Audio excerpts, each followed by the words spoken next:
RDC, le Covid-19 ne doit pas faire oublier les massacres dans l'Est.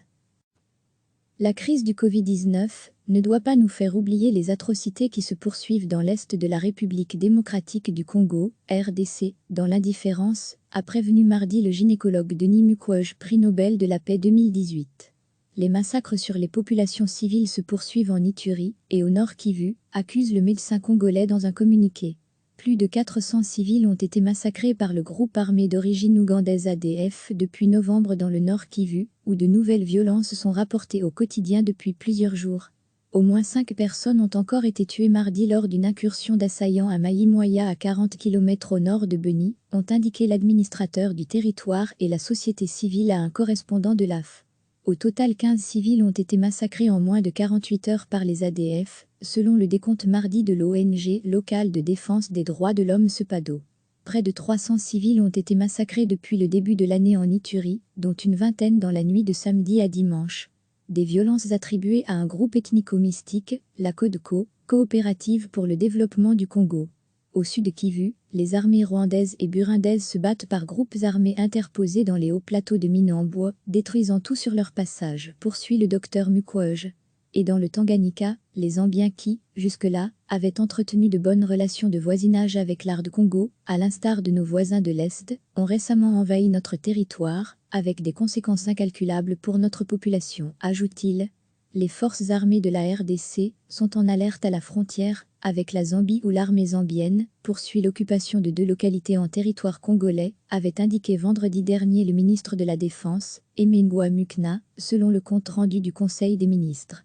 Face au Covid-19, le gouvernement a montré qu'il peut faire preuve de volonté politique, reprend le docteur Mukwege, lui-même chargé des équipes de prise en charge dans sa province du Sud Kivu. Il y a urgence pour nos autorités à démontrer également une réelle volonté politique pour mettre fin à l'insécurité à l'est de la RDC, enjoint-il. Il plaide à nouveau pour l'établissement d'un tribunal international pénal pour la RDC et une réforme profonde des secteurs de la sécurité et de la justice, des solutions contre l'impunité contenues selon lui dans un rapport onusien datant d'il y a 10 ans. Des dizaines de groupes armés sont actives dans l'est de la RDC, petites milices locales et grosses structures très armées et très meurtrières, CODECO en Ituri, ADF et FDLR au Nord Kivu. 11 groupes armés actifs dans le territoire de Lubero, Nord Kivu, ont déclaré lundi dans un communiqué l'arrêt immédiat des hostilités dans toutes les zones sous notre contrôle. La crise du Covid-19 ne doit pas nous faire oublier les atrocités qui se poursuivent dans l'Est de la République démocratique du Congo, RDC, dans l'indifférence, a prévenu mardi le gynécologue Denis Mukwege, prix Nobel de la paix 2018. Les massacres sur les populations civiles se poursuivent en Ituri et au Nord Kivu, accuse le médecin congolais dans un communiqué. Plus de 400 civils ont été massacrés par le groupe armé d'origine ougandaise ADF depuis novembre dans le Nord Kivu, où de nouvelles violences sont rapportées au quotidien depuis plusieurs jours. Au moins 5 personnes ont encore été tuées mardi lors d'une incursion d'assaillants à Maïmoya à 40 km au nord de Beni, ont indiqué l'administrateur du territoire et la société civile à un correspondant de l'AF. Au total 15 civils ont été massacrés en moins de 48 heures par les ADF, selon le décompte mardi de l'ONG locale de défense des droits de l'homme SEPADO. Près de 300 civils ont été massacrés depuis le début de l'année en Ituri, dont une vingtaine dans la nuit de samedi à dimanche. Des violences attribuées à un groupe ethnico-mystique, la CODECO, Coopérative pour le développement du Congo. Au sud de Kivu, les armées rwandaises et burundaises se battent par groupes armés interposés dans les hauts plateaux de mines en bois, détruisant tout sur leur passage, poursuit le docteur Mukwege. Et dans le Tanganyika, les Zambiens qui, jusque-là, avaient entretenu de bonnes relations de voisinage avec l'AR Congo, à l'instar de nos voisins de l'Est, ont récemment envahi notre territoire, avec des conséquences incalculables pour notre population, ajoute-t-il.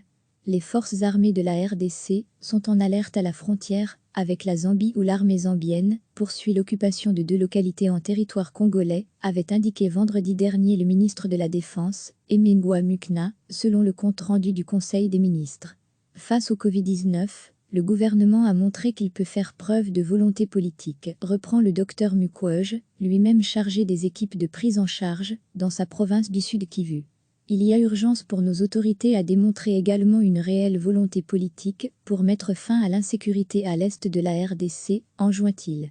Il plaide à nouveau pour l'établissement d'un tribunal international pénal pour la RDC et une réforme profonde des secteurs de la sécurité et de la justice, des solutions contre l'impunité contenues selon lui dans un rapport onusien datant d'il y a 10 ans.